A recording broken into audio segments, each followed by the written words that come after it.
Shalom, peuple de Dieu.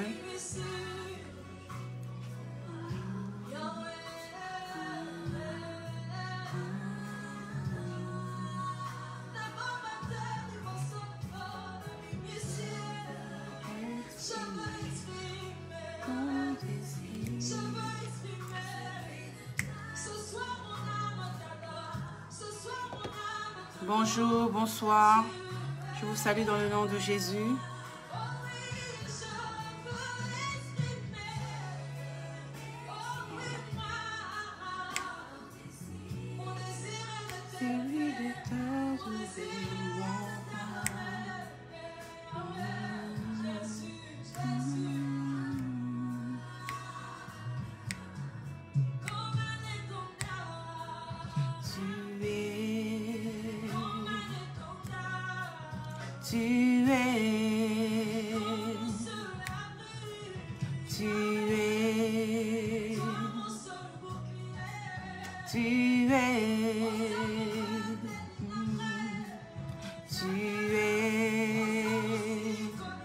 Alléluia. Tu es.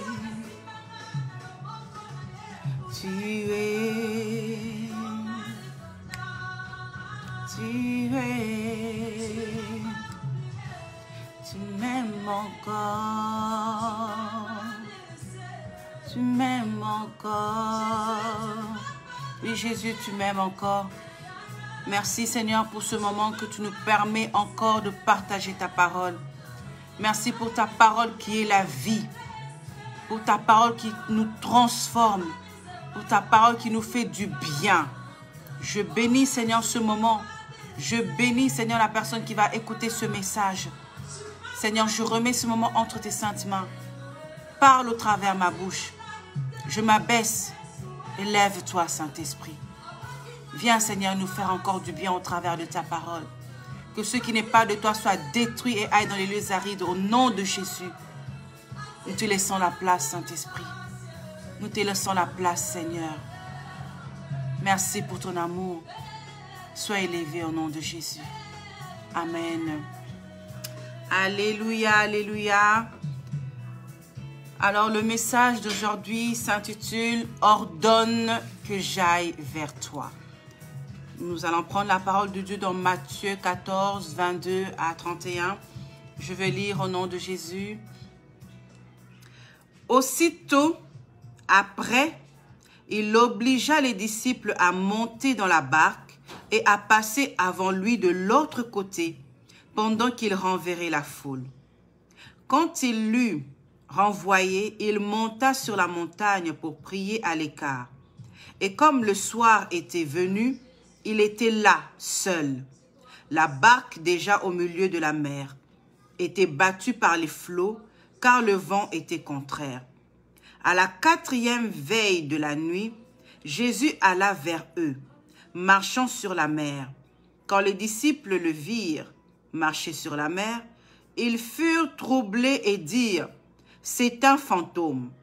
Et dans leur frayeur, ils poussèrent des cris. Jésus leur dit aussitôt « Rassurez-vous, c'est moi, n'ayez pas peur ».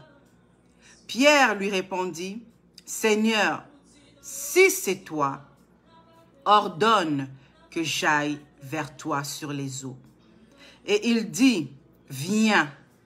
Pierre sortit de la barque et marcha sur les eaux pour aller vers Jésus. Mais voyant que le vent était fort, il eut peur. Et comme il commençait à enfoncer, il s'écria « Seigneur, sauve-moi ». Aussitôt, Jésus étendit la main, le saisit et lui dit « Homme de peu de foi, pourquoi as-tu douté ?» Dans ce message, on vient de lire que Jésus les a obligés. Il ne les a pas donné le choix, il les a obligés de partir. Partez devant moi, partez au-devant de moi. J'arrive. C'est comme quand tu es par exemple à la maison, que ce soit avec ton père, ta mère, tes frères, tes soeurs, vous avez un rendez-vous ensemble. Et ton père te dit, va à l'endroit du rendez-vous. J'arrive. attends-moi là-bas. J'arrive. Il te dit même, prends la voiture. J'arrive. Toi, va d'abord. Ils avaient peut-être dû se poser la question, mais comment il va nous rejoindre? Ah, peut-être qu'il va trouver une personne pour nous ramener, pour le ramener plutôt. Mais Jésus les avait obligés. Partez d'abord. Moi, je suivrai après. Au lieu de les rejoindre dès qu'il a renvoyé les gens, la Bible dit qu'il est allé prier. Cela n'a pas pris 10 minutes, cela a pris du temps. Jésus a pris du temps, il est allé prier. L'intercesseur est allé intercéder. La barque était déjà loin au milieu de la mer. La barque était loin, il s'était déjà rendu très loin et lui, il priait. Le vent aussi secouait le bateau, le vent était contraint, mais lui, il était toujours en train de prier. Dans la mission que Dieu te donne, dans ce que Dieu t'ordonne de faire, tu dois faire attention de toujours être avec Jésus. Que ce que tu es en train de faire, c'est toujours pour lui que tu le fais. Tu dois analyser ta vie, te regarder. Est-ce que ce que je suis en train de faire, est-ce que l'endroit où je suis en train d'aller, je suis avec Jésus? Regardez autour de toi. Regardez l'endroit où tu te trouves. Est-ce que c'est là où Jésus t'a dit d'être? Est-ce que c'est le point de rendez-vous où Jésus t'a ordonné d'aller? Jésus, de là où il était, il les voyait. Il voyait qu'ils étaient loin, qu'ils étaient rendus loin. Il savait exactement où ils étaient. Ma question est-ce que Jésus sait exactement où tu es? Est-ce qu'il te localise à l'endroit où il t'a envoyé? Est-ce qu'il te voit à l'endroit où il t'avait laissé? Alléluia. Est-ce que tu es toujours là ou bien tu as changé de place? As-tu changé de place? Parce que le vent souffle fort. Parce que les choses sont fortes, alors tu as bougé. Parce que les choses ne sont pas à ton goût, tu as quitté ton poste. Parce qu'il y avait trop de problèmes, tu as baissé les bras. Il y a des gens qui sont tellement habitués à déménager tous les 1er juillet. Tous les 1er juillet, eux, ils doivent déménager. Peu importe qu'ils aiment l'endroit où ils se trouvent, ils doivent déménager, c'est dans leur nature, c'est des nomades, donc ils doivent quitter.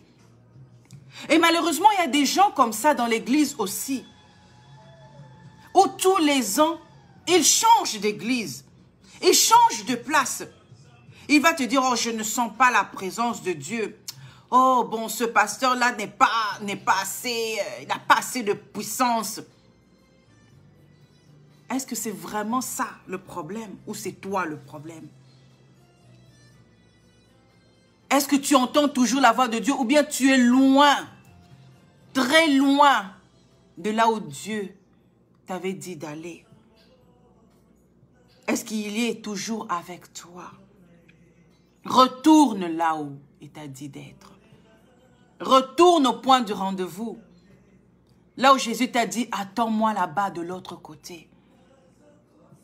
Enlève ton orgueil, ta fierté, répands-toi et va au rendez-vous avec Jésus. C'est seulement à la 4e veille de la nuit qu'il décida de les rejoindre. Normalement, quand tu es dans une barque, ou même dans un bateau ou dans une voiture, tes regards sont rivés vers l'avant. Peut-être les passagers, même le conducteur, tu peux regarder vite fait à gauche, à droite, mais tu es focus vers l'endroit où tu t'en vas. Les passagers peut-être peuvent regarder quelque chose en arrière, mais il va retourner son regard vers l'avant. Donc, pour voir quelque chose pour voir la direction dans laquelle tu t'en vas, tu dois fixer les yeux vers cette direction, donc vers l'avant, et non à gauche, et non à droite, et non en arrière, mais devant. Alléluia. Et c'est là où je me suis posé la question. S'ils ont vu Jésus, s'ils ont vu Christ, ce qui veut dire que Jésus n'était pas en arrière d'eux, mais il venait par devant. Alléluia. Il regardait par devant. Le vent soufflait. Le vent pouvait les détourner de leur direction. Donc, pour ne pas se détourner de leur direction, ils devaient fixer les yeux vers l'avant. Et en fixant les yeux vers l'avant, ils ont vu Jésus venir vers l'avant. Alléluia. Jésus marchait devant eux et non en arrière d'eux. Jésus t'attend déjà au point de rendez-vous. Jésus est devant toi déjà. Est-ce que tes yeux sont fixés vers l'avant? Est-ce que tes yeux sont fixés vers la bonne direction pour voir Jésus? Ou bien tu es distrait par le vent? Ou bien tes yeux clignent, tu regardes partout, tu perds le sens de la direction, tu ne sais même plus où tu t'en vas. Jésus alla vers eux, en marchant sur les eaux, il alla vers eux. Et les disciples ont eu peur, en pensant que c'était un fantôme. Ils ont commencé à crier. À crier, à crier. 12 hommes, des hommes dans une barque. Imaginez un peu la situation. Ou plusieurs hommes dans une voiture en train de crier. Pas 12 femmes, mais 12 hommes en train de crier. Chacun dans sa langue. Hé, maman l'a couffé. Hé, mon Dieu, mais c'est quoi? C'est un fantôme, on va mourir. Aucun d'eux n'a pensé prier.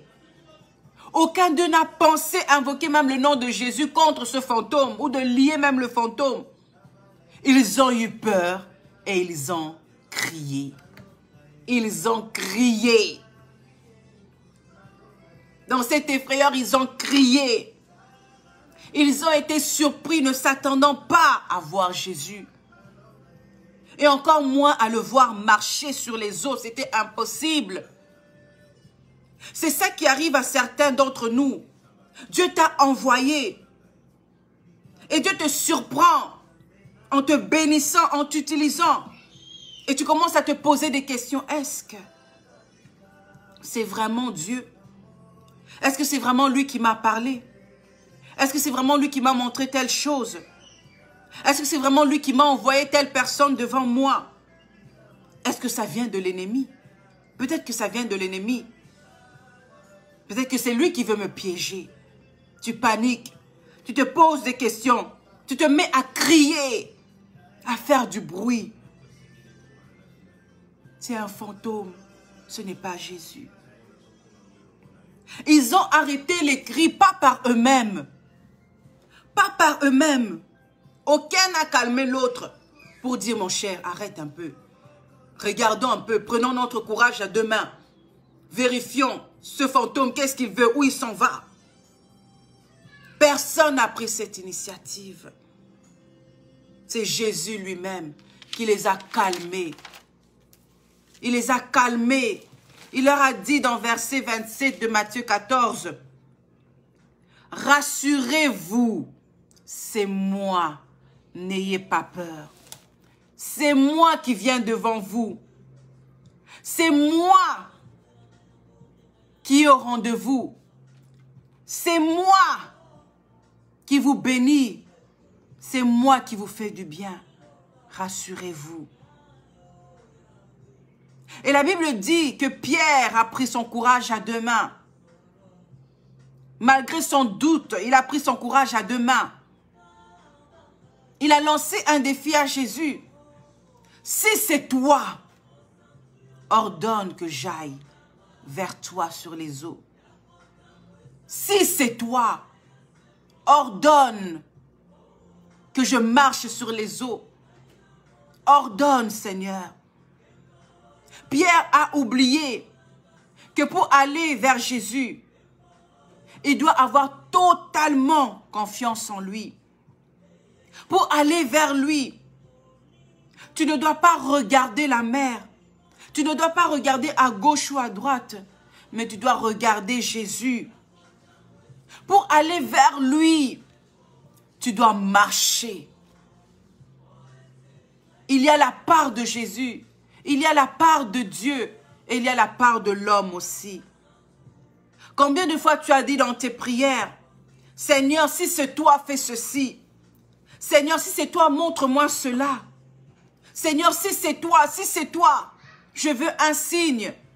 Mais entre-temps, tu ne fais rien. Entre-temps, tu ne bouges pas.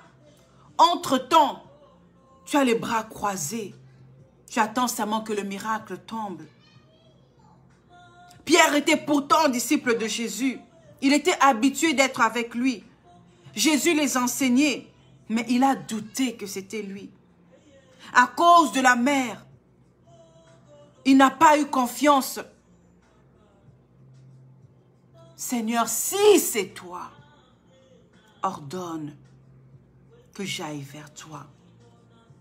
Le verset 29-30 dit, et il dit, viens. Pierre sortit de la barque et marcha sur les eaux pour aller vers Jésus. Mais voyant que le vent était fort, il eut peur.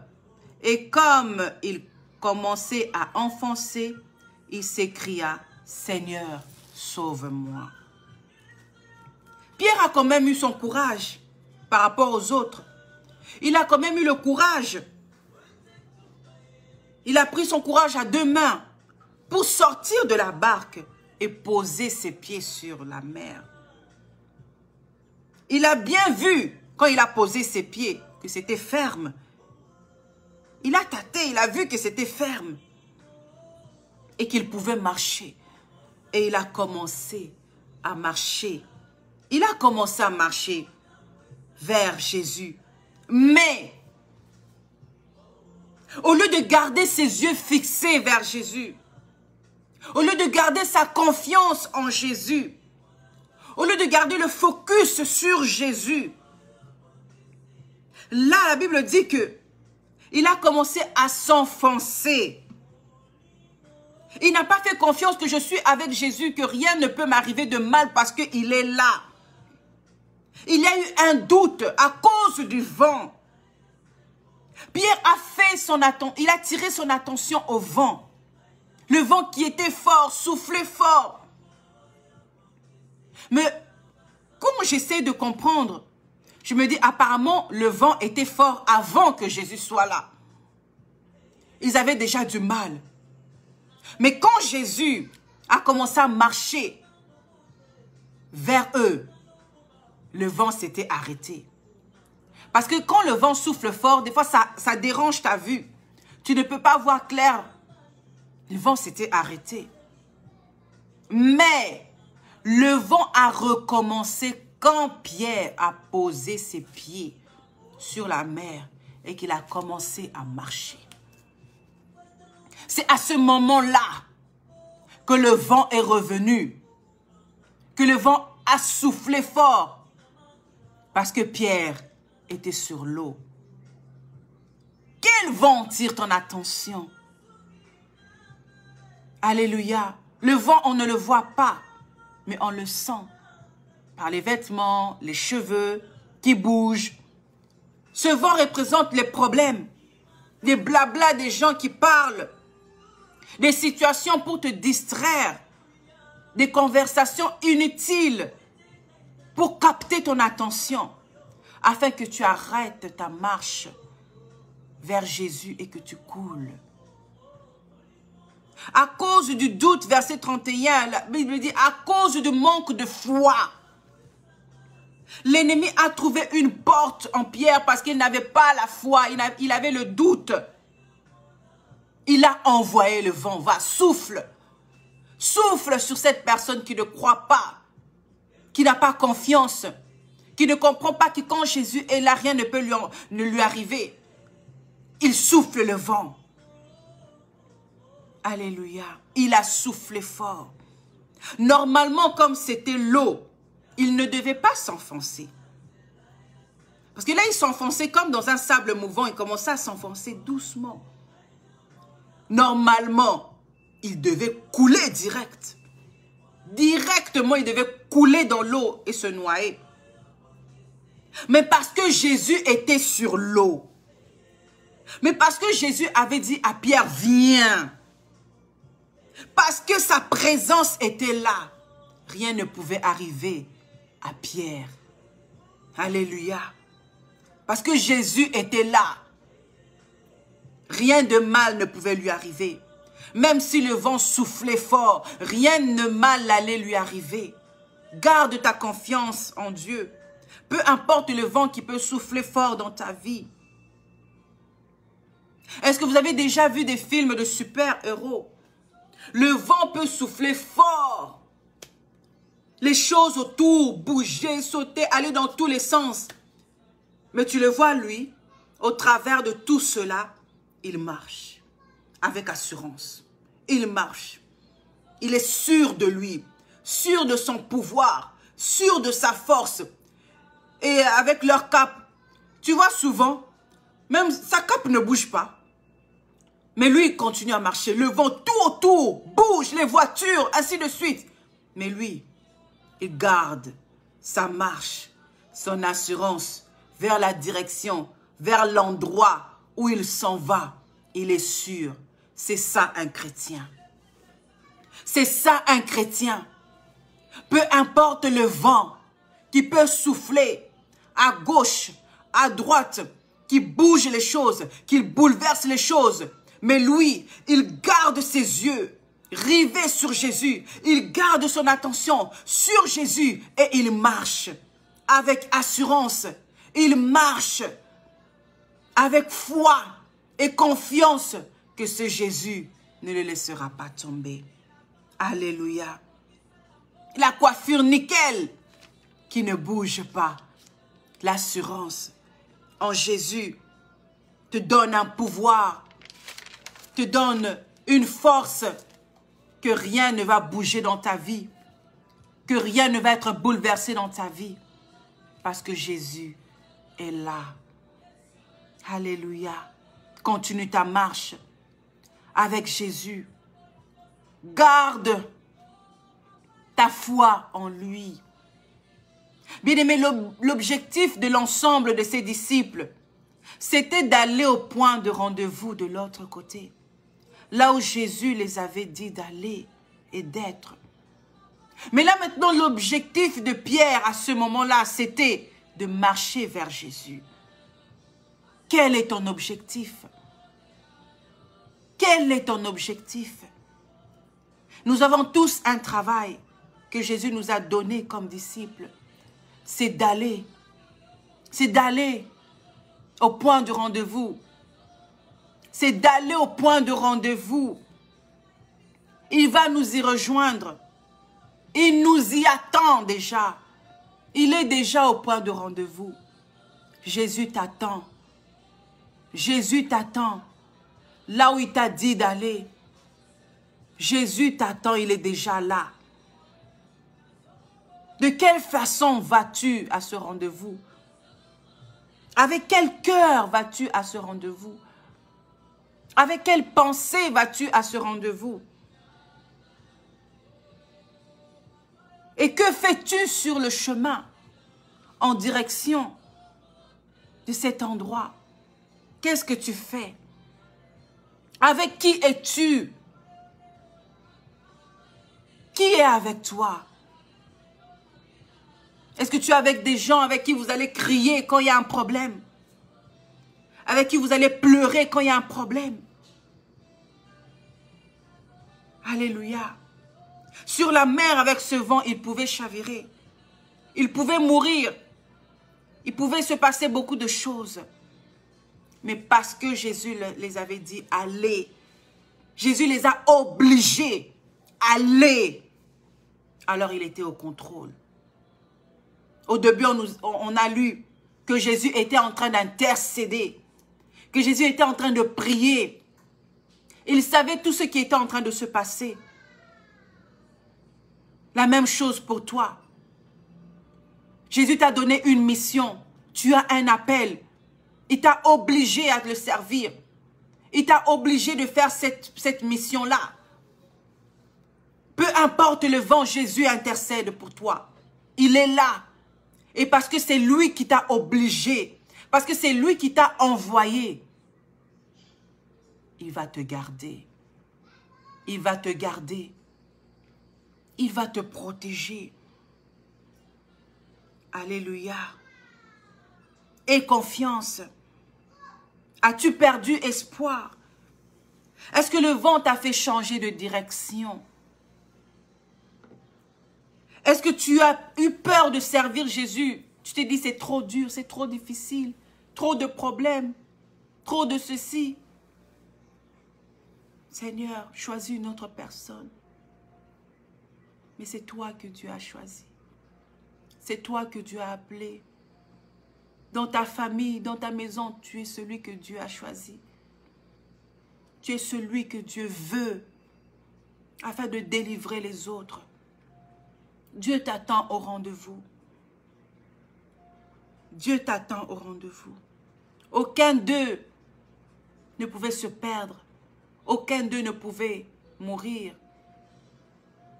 Parce que Jésus les avait obligés d'aller. Parce que Jésus les gardait. Alléluia. Si c'est Jésus qui t'a envoyé, si tu es sûr et certain que oui, c'est Dieu qui t'a obligé de le servir et que tu es esclave de Christ, continue de garder le cap sur lui, le focus sur lui. Continue de garder ta confiance en lui, peu importe le vent, peu importe les situations. Continue de garder ta foi. Jésus réserve des bonnes choses pour toi et pour moi. Il a préparé une demeure. Il prépare une demeure pour nous. Jésus revient bientôt. Il ne veut pas te perdre. Il ne veut pas que tu rebrousses chemin. Il ne veut pas que tu sois distrait à regarder à gauche ou à droite. Rappelle-toi de ce qu'il t'a dit. Rappelle-toi de ses promesses dans ta vie. Écoute sa voix. Si tu t'étais détourné, le temps est encore là. Répands-toi. Si tu avais changé de place, tu ne faisais qu'aller à gauche et à droite, répands-toi. Va à l'endroit du rendez-vous. Fais ce que Dieu t'a dit de faire. Fais la mission qu'il t'a envoyé de faire sur la terre. N'aie pas peur. N'aie pas peur. Voici le message que je voulais nous donner. Que peu importe l'appel que vous avez, gardez foi, relevez-vous. Jésus ne vous abandonnera pas. Il intercède et il veille sur vous. Il veille sur nous. Il nous aime. Jésus revient bientôt. Il veut que nous allons tous avec lui parce qu'il a préparé des demeures pour chacun d'entre nous. Revenons de nos mauvaises voies, repentons-nous et allons au point du rendez-vous, car Jésus nous attend déjà. Que le Seigneur vous bénisse. Voici le message que je voulais nous donner. Peu importe ce que vous avez fait pendant ce chemin, le temps est encore là. Repentons-nous. Merci Seigneur pour ta parole. Merci Seigneur parce que tu veux nous faire du bien. Merci Seigneur parce que tu veux que nous puissions garder notre attention sur toi. Pardonne-nous Seigneur toutes les fois que nous avons été distraits, que nous avons regardé à gauche, à droite ou en arrière, que nous avons douté de toi, que nous avons douté de l'appel que tu avais déposé en nous, que nous avons douté Seigneur de la mission. Pardonne-nous Seigneur. Pardonne-nous Seigneur d'avoir manqué le discernement. Pardonne-nous d'avoir bougé d'endroit. d'avoir rebroussé chemin. Pardonne-nous d'avoir crié dans la peur. Pardonne-nous, Seigneur, d'avoir pleuré, de nous être lamentés. Pardonne-nous. Accorde-nous, Seigneur, ta grâce. Accorde ta grâce à mon frère, à ma sœur, Seigneur. Nous revenons vers toi, Seigneur, en ce moment. Tu dis que si nous revenons à toi, tu reviendras à nous. Accorde-nous, Seigneur, ta grâce. Accorde-nous, Seigneur, ta grâce. Nous revenons à toi. Seigneur, aide-nous, car de nous-mêmes, nous n'arrivons pas. Aide-nous, Seigneur, à ne pas écouter les voix du vent, les voix qui nous distraient. Aide-nous, Seigneur, à être concentrés à toi. Seigneur, nous voulons, Seigneur, te servir. Nous voulons marcher, Seigneur, dans ton chemin, vers toi. Nous voulons, Seigneur, arriver au rendez-vous, là où tu nous attends. Merci, Seigneur, pour ton amour. Merci, Seigneur, pour ce message que tu as permis que nous puissions écouter. Nous scellons tout par le sang de Jésus. Que le sang de l'agneau vienne nous couvrir. Que le sang de Jésus enlève toute impureté. Et que toi seul, tu viennes prendre la place du roi de rois dans nos vies. Merci pour la foi, pour la confiance que tu viens remettre en nous. Merci, Seigneur, pour la bénédiction. Que la gloire, la louange te soit rendue à toi. Au nom de Jésus. Amen. Soyez bénis.